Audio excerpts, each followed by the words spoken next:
अस्सलाम वालेकुम, मैं हूं शाहिद हुसैन। इस वक्त सरजानी टाउन ग्रीन बस के डिपो के पर मौजूद हूं। यहाँ पर जो कुछ अर्सा पहले 40 बसें लाई गई थी वो मौजूद हैं, पहुँचा दी गई थी। यहाँ पर कुछ जो काम है मेंटेनेंस का वो जारी है, ड्राइवरों की तरबियत का काम जारी है। और उसके बाद फिर मुख्तलिफ जो रूट्स के ऊपर जो जदीद तरीक़ों से चूँकि ये बस चलाई जाएगी तो उसके जो शेड्यूलिंग है सारा उस सारे प्रोसीजर पर जो है वो काम जारी है। हम अंदर आपको बस की सूरत हाल भी दिखाएँगे और यहाँ पर जो डिपो के अंदर यहाँ पर जो सहूलियात रखी गई हैं, लोगों को तमाम तरबियत भी दी जा रही है और बसों की निगरानी भी की जा रही है, वो सारी सूरत हाल भी आपको दिखाएंगे। और उसके बाद फिर बस कितने अरसे बाद जो है वो अपने रूट पर होगी, कराची वालों के लिए कितनी ज़्यादा सहूलियात दस्तियाब होगी। उसके बाद फिर बस में कौन कौन से पोर्शन है, किस किस तरीके से आप सफ़र कर सकते हैं, क्या क्या सहूलियात हैं, वो सारी चीज़ें अंदर चल के भी आपको दिखाता हूँ। और इस वीडियो में मेरे साथ तारिक मतीन साहब भी मौजूद होंगे जो कि न सिर्फ अंदर बस की सूरत हाल आप तक पहुँचाएँगे बल्कि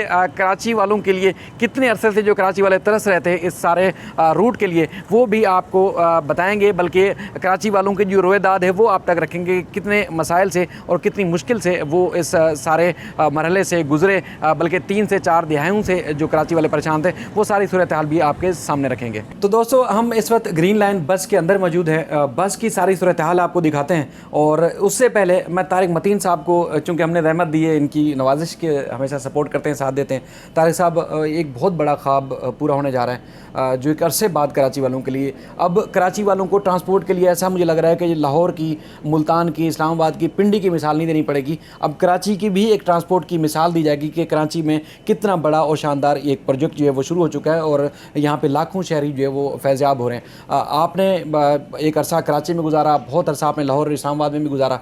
तो अब आज इस सारे मनसूबे को देख कर और उसके बाद फिर ये आपने ट्रैक भी देखा और जो वफाकी हुकूमत जो एक्टिविटी कर रही है ख़ास तौर पर, जो कि एक लग नहीं रहा था कि इतनी जल्दी ये हो जाएगा, तो वो पूरा करने जा रही है, वो कर रही है। तो सारी एक्टिविटी को आप किस तरह देख रहे हैं? शायद बहुत शुक्रिया। पहले तो रिक्वेस्ट करूँगा मैं आपके सब्सक्राइबर्स से और जो सब्सक्राइबर्स मेरे हैं और जो हम दोनों के नहीं हैं उनसे, कि आपके चैनल को ज़रूर सब्सक्राइब करें। मैं ये पहले भी कह चुका और मैं ये रिक्वेस्ट इसलिए करता हूँ कि आप ख़बर के लिए एफ़र्ट करते हैं। मैंने एक छोटा सा मेकशिफ्ट स्टूडियो अपने पास मैंने बनाया हुआ है, या घर पे बैठ के वीडियो कर लेता हूँ और वो इन्फॉर्मेशन जो मेरे पास होती है वो मैं शेयर करता हूँ। बट आप उसके लिए ना पूरी एफ़र्ट करते हैं, मेहनत करते हैं, तो हेड्स ऑफ, इसलिए आपको सब्सक्राइब ज़रूर करें। दूसरी, मैं ये वीडियो आपकी ना ख़राब करने वाला हूँ, आपकी ये वीडियो मैं ख़राब करने वाला हूँ, क्योंकि हमने कराची में स्कूल के दिनों में बस में सफ़र किया जब स्टूडेंट टिकट या तो नहीं देते थे, चवन्नी देते थे, 25 पैसे। अब तो चलती नहीं है तो हमने चवन्नी में टिकट दिया है। मैं लालू खेत लियाकताबाद 10 नंबर पे रहता था और लियाकताबाद 2 नंबर पे हमारा सरकारी स्कूल था जहाँ मैंने 5वीं जमात में 1 साल पढ़ा है। ये ज़्यादा समझ लें माली मुश्किलात के दिन थे फैमिली के लिए। 1 साल मैंने सरकारी स्कूल में पढ़ा। तो हम सरकारी स्कूल में जब हम स्कूल जाते थे तो 5वीं जमात का बच्चा बस में सवार होकर वहाँ तक जाते थे। तो उस वक्त से फिर कॉलेज में और यूनिवर्सिटी में बस में सफ़र करने के जो दिन थे ना, कुछ चीज़ें मैं इस वीडियो में बता के आपकी वीडियो भी ख़राब करूँगा, यकीन जानिए। मतलब 4J में 4K में मैंने बड़ा सफ़र किया। यहाँ नॉर्थ कराची में हम जगह रहते थे तो कॉलेज जाने के लिए मैंने 4J में बड़ा सफ़र किया है। मैंने कुछ इनिशियल जॉब्स वगैरह की तो उनमें मैंने 4K में भी बड़ा सफ़र किया। तो होता ही था कि बस चलती थी, बड़ा मज़े का एक्सपीरियंस होता था। बस चली तो जब मैं आखिरी स्टॉप से पहले वाले स्टॉप पे बैठता था तो वहाँ से बैठे, बस आखिरी स्टॉप से निकली उस स्टॉप पे मैं बैठा तो बस में चलती नहीं थी उस वक्त नातें, यानी आखिरी स्टॉप पे बस में कव्वाली चलती, वो तिलावत कलाम पाक से आगाज़ होता था, बस चलती थी। जहाँ से मैं बैठता था वहाँ पे नात रसूल मकबूल सल्लल्लाहु अलैहि वसल्लम वो हम सुनते थे। बस जाके खड़ी होती थी 1.5 स्टॉप के बाद 2 मिनट की चौरंगी पे कुछ देर के लिए, जब तक पीछे से अगली बस नहीं आएगी। तो बस जाके खड़ी होती थी जब तक पिछली बस नहीं आएगी। और फिर उसके बाद जो बस में बैठे लोग थे ना, वो कराची, वो वाला कराची मुझे बड़ा याद आता है। मतलब वो बैठ के कहते थे अबे चला ले चला ले, और फिर एक गाली होती थी। या आमतौर पे कराची में कंजर बड़ी बुरी गाली सुनती है, तो लाहौर में बसने वालों को पता है कि नाचने गाने वालों को कहते हैं, गाने बजाने वालों को कहते हैं चला ले कंजर। उसके बाद अगला काम होता था तेरी माँ की बारात आ रही है, चला ले साले, ये हम सब सुनते थे। और चला ले बेगैरत, और एक गाली, मतलब उसको दुनिया का सबसे कड़वा इंसान उसको करार देते थे ड्राइवर को।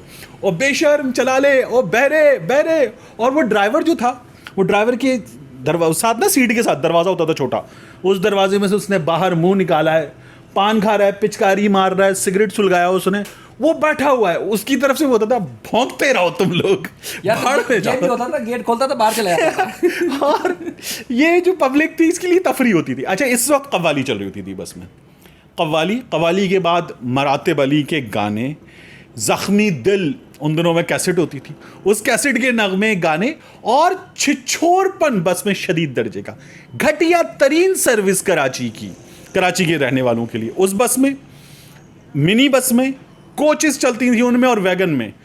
मतलब पाकिस्तान में इतनी गंदी ट्रांसपोर्ट कहीं नहीं रही, और वो इस शहर में थी जहां ट्रांसपोर्टर सबसे ज़्यादा कमाते हैं।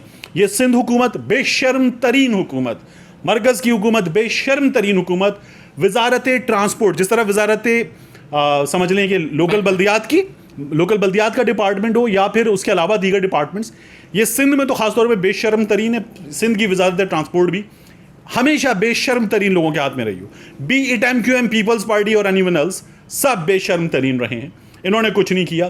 तो अब ये एक अच्छी चीज़ आ रही है। मुस्तफ़ा कमाल के दौर में भी चंद गिनती की ग्रीन बसें आई थी, और वो भी कुछ ढंग से नहीं चल रही थी। हाँ, वो नहीं चल नहीं पाई थी, वो कुछ दिन में बंद हो गई थी। तो बहरहाल ये एक अच्छी चीज़ है, चलनी चाहिए। अब अगर आप कुछ पूछते हैं, और मैंने जो एक्सपीरियंस किया रावलपिंडी इस्लामाबाद में, ये बस के अंदर आपने क्या क्या सहूलियात देखी, इसका बस का अंदर का जो, अगर आप अपनी ज़बानी अगर बता देंगे मेरे देखने वालों को, तो मज़ा आ जाएगा, क्योंकि आपने माजी बसों का बताया, और अब इस बस के अंदर क्या क्या सहूलियात है मेरे देखने वालों को, वो आप अपनी ज़बानी बताएं कि माजी और मुस्तकबिल। अच्छा, ये जो मेरे कंधे के बिल्कुल साथ है, ये चार्जिंग पोर्ट है उन अफराद के लिए जो खड़े होंगे, और फिर उसके बाद ये जो लोग बैठे हुए हैं, इन लोगों के लिए देखिए, यहाँ इस सीट पर भी ये चार्जिंग पोर्ट मौजूद है। ये विमेन ओनली सीट है। इससे आगे 1 2 3 4 5 6, और फिर ये 6 यहाँ पर, ये 12 सीटें हैं सिर्फ ख़वातीन के लिए। यहाँ तक का एरिया जहाँ मैं खड़ा हूँ, इस वाले डंडे तक, ये विमेन ओनली एरिया है ख़वातीन के लिए। उसके बाद जो है माजूर अफराद का एरिया है, और फिर उसके पीछे मर्दों का एरिया है जहाँ मर्द होंगे। तो ये कराची की ट्रांसपोर्ट में एक मसला ये भी है, तो ये इसमें किसी हद तक इंशाअल्लाह हल होगा। लेकिन हम देखेंगे, यही जो हमें नज़र आता है कि ये जो पहली 6 सीटें हैं ये विमेन ओनली हो जाएंगी, और जिस तरह ट्रांसपोर्ट में होता भी यही ज़्यादा कि मर्द होते हैं, तो ये इसमें होगा। लेकिन अच्छी सहूलत एक ये है। फिर उसके बाद यहाँ जो हम देख रहे हैं, फायर एक्सटिंग्विशर मौजूद हैं, और फायर एक्सटिंग्विशर के साथ साथ ये एमरजेंसी की सूरत में इन ग्लासेस को ब्रेक करने के लिए हैमर मौजूद है, एमरजेंसी एग्जिट उसको बनाया जाएगा।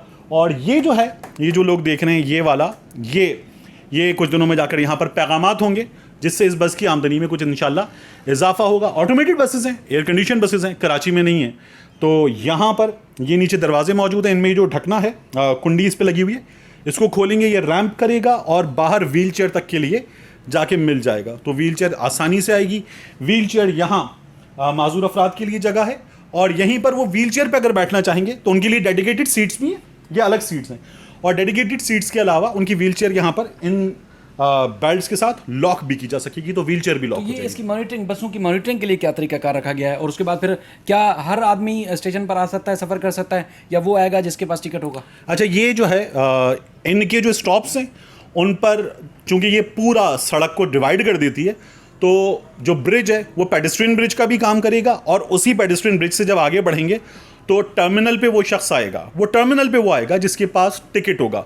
वो टिकट मैनुअल होगा, उसी वक्त ख़रीदा जाए जितना सफ़र करना है उतने के लिए, या वो ticket once in a month वाला होगा, कार्ड की शक्ल में रिचार्ज करवाएं और यूज़ करें। तो ITS है, इंटेलिजेंट ट्रांसपोर्ट सिस्टम, ITS के तहत ये पूरा निज़ाम चलेगा।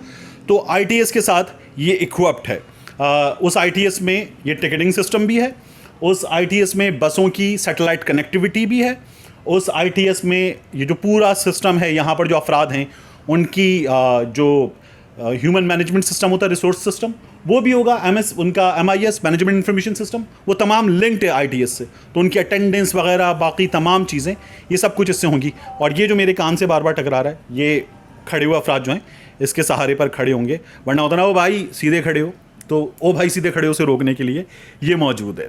ठीक है, तो बहरहाल ये बड़ी शानदार एक सर्विस शुरू होने जा रही है। अब सूरत हाल ये है कि 110 ड्राइवरों की जो उनकी अपॉइंटमेंट्स हो गई हैं, वो उनकी तकरियाँ हो चुकी हैं, ट्रेनिंग का अमल जो है वो जारी है। और इस बस में यानी कि बैठ कर और खड़े होकर जो सफ़र करेंगे वो तकरीबन 160 अफराद जो है वो इसमें बैक वक्त बस में सफ़र कर सकता है। और उसके बाद फिर सहूलियात आला तरीन है। यहाँ मॉनिटरिंग के लिए कैमरे भी अंदर CCTV लगाए गए हैं और इन्हीं कैमरों को यहाँ पर डिपो पर बैठ के चेकिंग भी की जाएगी। तारिक साहब, एक कराची वालों की जिस तरह आदत है, आपको पता है, बाइक पे भी चलेंगे, हेलमेट का शीशा ऊपर करेंगे और जोर से पीक मारेंगे जो दूसरे 10 लोग गंदे होंगे। तो इस बस के क्या वो असर करना है जो W11 का करते थे, 1D का करते हैं, 7D का करते हैं? अच्छा, वो तो किसी का भी नहीं करना चाहिए ना। मैं W11 का भी नहीं करना चाहिए, अपने अपार्टमेंट्स की सीढ़ियों का नहीं करना। अच्छा, घर में नहीं करते, लेकिन जो लोग अपार्टमेंट्स में कराची में रहते हैं वो अपार्टमेंट्स की सीढ़ियों का भी करते हैं, कंपाउंड का भी करते हैं, अपने घर में नहीं करते, तो नहीं करना चाहिए। इस बस का भी नहीं करना चाहिए। इस बस को अपना समझें, इसको चलने दें, इसको नाकाम ना बनाएं, ट्रांसपोर्ट माफिया को नाकाम बनाएं जो कराची वालों को हमेशा से लूटता रहा है। ट्रांसपोर्ट माफिया मिनिस्ट्रीज के साथ मिलकर उसको नाकाम बनाएं, इसको यूज़ करें। आप बाइक पर हैं, बाइक छोड़ें, इस पर आएँ, आसान सफ़र है, आरामदेह सवारी है। आप कार पर हैं, कार छोड़ें, इस पर आएँ, इस पर सफ़र करें। फ्यूल की बचत होगी, पैसों की बचत होगी।